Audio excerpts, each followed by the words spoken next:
आउ एक प्रलंबित करूना मु खाली कहूँ आम जदि कवि कविता और साहित्य आम कौन कविता तीन टा जिनस आम लक्ष्य रखा दरकार मु जहाँ चिंता करे जे जातना ज्वाला संघात जदि तीन टी न अच्छी कविता केवे हुए ना कि से कविता हो पार जातना कौन यही जीवन में मुझे खाली कौन से कहते सनेट चौपदी ना सनेट सर चौपदी ना चतुर्दश चौपदी चार्टा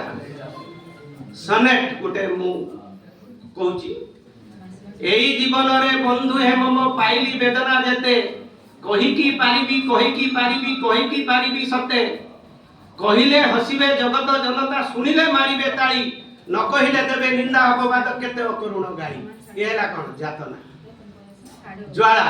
जीवनर पथे देखिली जे छवि पाइली जे अनुभूति मनीष भितर वन्य पशुर चालीछि जे करामती कुसुमे कुसुमे कीटर जेली आकाशे अग्नि रास देखिली बंधु थराई बक्ष छाड़िली दीर्घ श्वास ये ला ज्वाला संघात निजे मु करिली अनल स्नान सुकुमार तनु जाली निजे मु चालिली नर्कर पथे सकल स्वप्न दली निजे मु सहिली विपक्ष तीर पताई पागल छाती निजे मु गाइली कंठ फटाई मरण मधुर गीति एरा संगात जातना ज्वाला संगात सेउ आसीला कविता कौन सब मु देखिची सब मु सहिची कविर मर्म नहीं सब अनुभूति साहित्य रखिची कविता लेखिबा पाई कविता लेखिबा पाई सेउ आसीबो कविता ताहा जदि नय थांदा क्रोंच पक्षींकर विरहांतक जो मिलन जंत विरहांतक दृश्यरु आसी न थांदा वाल्मीकिकर प्रथम कविता मा निषाद तुम गम शाश्वत समा ताहा जदि नय थांदा अर्जुन विषाद जोगरु विषाद मोहर जत हेचंदी सेडु आसीना थांदा धर्म क्षेत्र कुरुक्षेत्र समवेत जुजुत्सव मामे कंपांडवाश्चैव किम कुर्वत संजय सेई जदि नय थांदा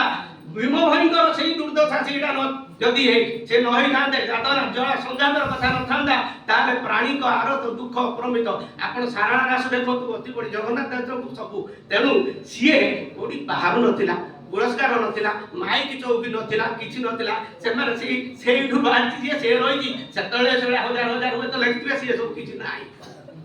तण मु जो गोटे चिरस्थायी व्यवस्था अब आमे से रही आमे जते गिया माइले कि जते उडिले से जो पतंग भलिया कुआडे जीवो जे प्रकृति रे से रहिबो तेनु से समय हे गेलानी मु रहउनी खाली गोटे कथा एबे जो चालीछि।